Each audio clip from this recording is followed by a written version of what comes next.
Bienvenue dans notre exploration approfondie des 16 lois de la psychologie du pouvoir, inspirées par les travaux de Robert Greene.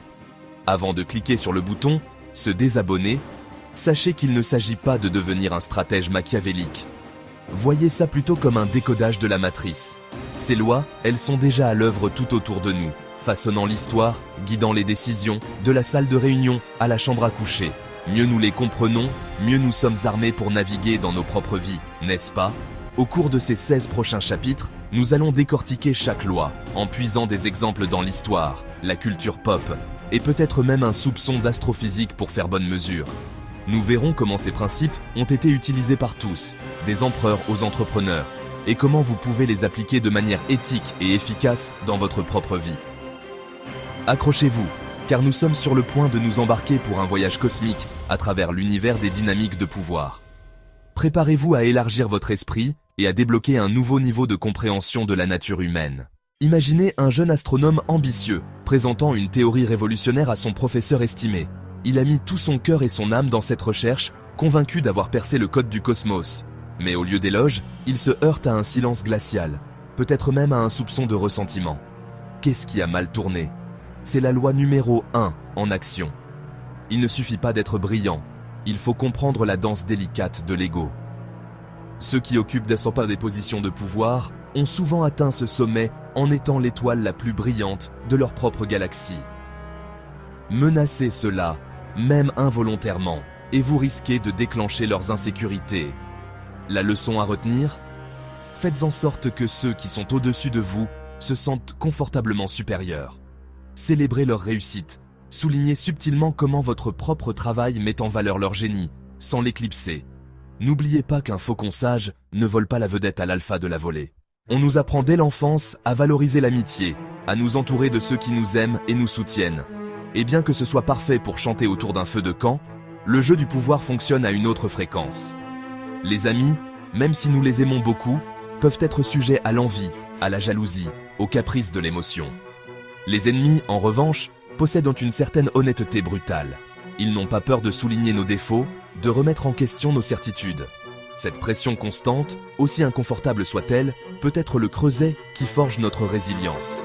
Je ne dis pas qu'il faut aller chercher la bagarre à tous ceux qui ne sont pas d'accord avec nous, mais apprenez à reconnaître l'avantage stratégique de garder vos ennemis près de vous, de comprendre leurs motivations, et oui, même d'apprendre de leurs tactiques.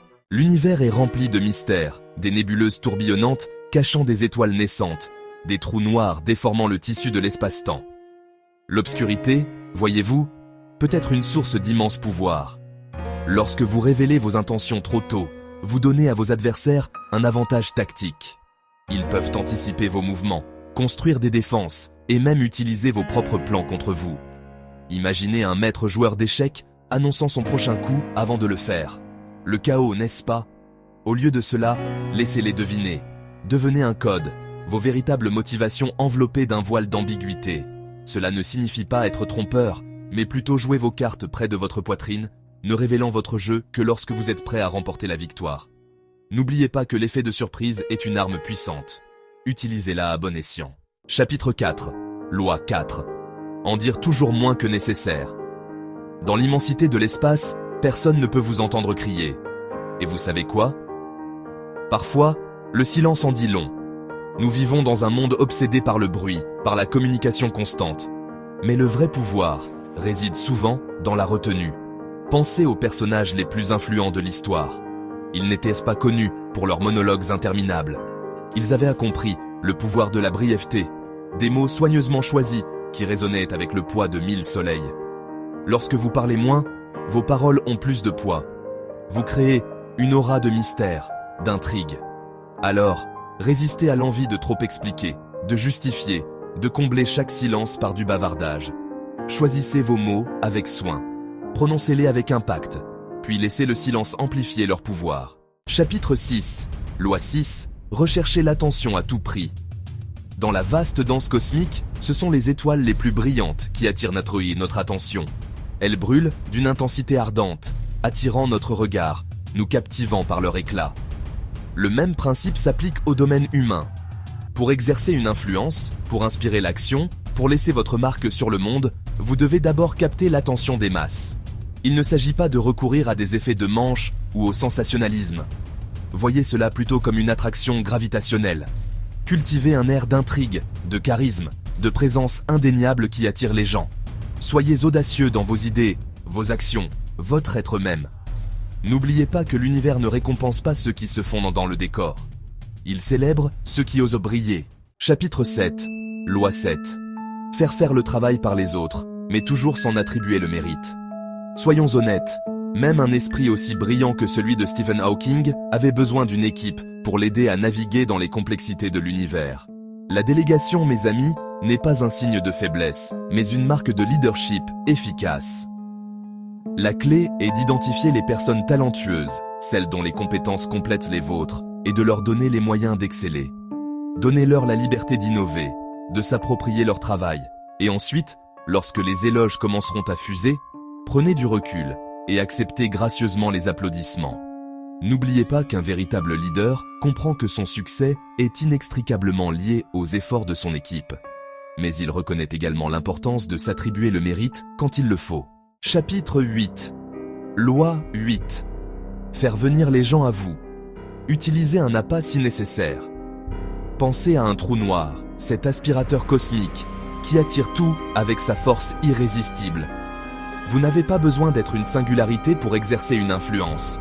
Le principe ici est de créer un sentiment de désir, de faire de vous-même le prix, l'objet convoité vers lequel les autres sont attirés. Il peut s'agir de cultiver un air d'exclusivité, de devenir le gardien d'un savoir précieux, ou simplement de maîtriser l'art de la rareté stratégique.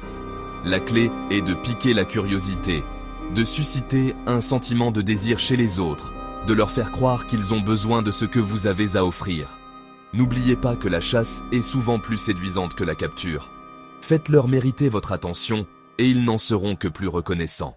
Chapitre 9. Loi 9. Vaincre par ses actes, jamais par des disputes. Vous pouvez débattre de l'âge de l'univers jusqu'à ce que vous soyez bleu au visage, mais en fin de compte, ce sont les preuves scientifiques, les données brutes, qui tranchent le débat. Les actes, mes amis, sont plus éloquents que les mots, surtout dans l'arène du pouvoir. S'engager dans des débats sans fin, essayer de convaincre les autres par la seule force de la logique, est souvent une entreprise futile. C'est comme essayer de gagner un concours de regard avec une supernova. Au lieu de cela, laissez vos actions être votre argument. Démontrez votre compétence, votre valeur, votre capacité à obtenir des résultats.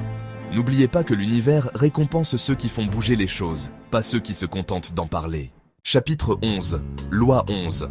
Apprendre à rendre les gens dépendants de vous. Pensez à la Terre et à sa fidèle compagne, la Lune, enfermée dans une danse céleste depuis des millénaires. La Lune dépend de l'attraction gravitationnelle de la Terre pour rester en orbite, tout comme les gens aspirent à un sentiment de sécurité, d'appartenance, à quelqu'un pour les guider à travers les complexités de la vie. Il ne s'agit pas ici de manipulation ou de contrôle. Il s'agit de devenir un atout indispensable, une source de sagesse, de conseils ou peut-être même une bonne dose de perspective cosmique. En cultivant une réputation de fiabilité, en apportant une valeur unique, vous créez un sentiment de dépendance subtile qui renforce votre position. N'oubliez pas que plus les autres comptent sur vous, plus vous avez d'influence. Veillez simplement à utiliser ce pouvoir de manière responsable. Chapitre 12. Loi 12. Utilisez l'honnêteté et la générosité sélective pour désarmer sa victime. Dans le jeu d'échecs cosmique, le coup le plus désarmant est parfois un geste de générosité inattendu. Lorsque vous faites preuve d'une réelle gentillesse, en particulier envers un adversaire, vous le déstabilisez. Il s'attend à de la ruse, il anticipe la manipulation et au lieu de cela, il est accueilli avec bienveillance. Il ne s'agit pas d'être naïf ou de baisser sa garde. Il s'agit d'une vulnérabilité stratégique. Un acte d'honnêteté au bon moment, une démonstration de générosité sincère peuvent faire tomber les défenses et vous permettre de faire avancer vos propres intérêts. N'oubliez pas que l'effet de surprise est une arme puissante. Utilisez-la à bon escient. Chapitre 13. Loi 13. Lorsque vous demandez de l'aide, faites appel à l'intérêt personnel des gens, jamais à leur pitié ou à leur gratitude. Même les esprits scientifiques les plus brillants ont besoin de financement, de ressources et d'une équipe de personnes dévouées pour concrétiser leur vision. Mais voilà le hic, faire appel au bon sentiment de quelqu'un, à sa pitié ou à son obligation, donne rarement des résultats durables. Au lieu de cela, Formulez votre demande de manière à ce qu'elle corresponde à son intérêt personnel. Soulignez en quoi le fait de vous aider lui est bénéfique, en quoi cela fait avancer ses propres objectifs, en quoi c'est une situation gagnante pour toutes les parties concernées. N'oubliez pas que les gens sont intrinsèquement motivés par leurs propres besoins et désirs. Exploitez cela, et vous constaterez que la coopération est beaucoup plus facile à obtenir. Chapitre 14. Loi 14. Se faire passer pour un ami, agir comme un espion. Dans l'immensité du cosmos, l'information est reine. Plus vous en savez sur les objets célestes qui vous entourent, leur composition, leur trajectoire, leur potentiel de collision, mieux vous êtes armé pour naviguer sur l'océan cosmique. Il en va de même pour le domaine humain. Pour vraiment comprendre vos adversaires, leurs motivations, leurs forces et leurs faiblesses, vous devez devenir un rassembleur d'informations. Il ne s'agit pas de recourir à l'espionnage à la cape et à l'épée. Il s'agit de cultiver un réseau d'informateurs, d'écouter attentivement les ragots et les rumeurs, et de lire entre les lignes des conversations informelles. N'oubliez pas que la connaissance est un pouvoir. Plus vous en savez, mieux vous êtes placé pour prendre des décisions stratégiques. Chapitre 15. Loi 15. Écraser totalement son ennemi. Imaginez un astéroïde voyou fonçant sur la Terre, menaçant d'anéantir l'humanité. Vous ne vous contenteriez pas de le dévier légèrement, en espérant qu'il ne revienne pas vous hanter, n'est-ce pas? Non, vous l'oblitéreriez, le transformant en poussière cosmique. Dans le jeu du pouvoir, les demi-mesures conduisent souvent à des complications futures. Face à un adversaire qui menace votre position, votre réputation ou votre existence même, il est crucial d'agir de manière décisive et avec une détermination sans faille. Cela ne signifie pas nécessairement recourir à la violence ou à la cruauté. Il s'agit d'un démantèlement stratégique, de neutraliser sa capacité à vous nuire, de s'assurer qu'il ne représente plus jamais une menace. N'oubliez pas que dans la danse cosmique du pouvoir, il n'y a pas de place pour les sentiments. Merci de vous être joint à nous pour cette exploration de la psychologie du pouvoir.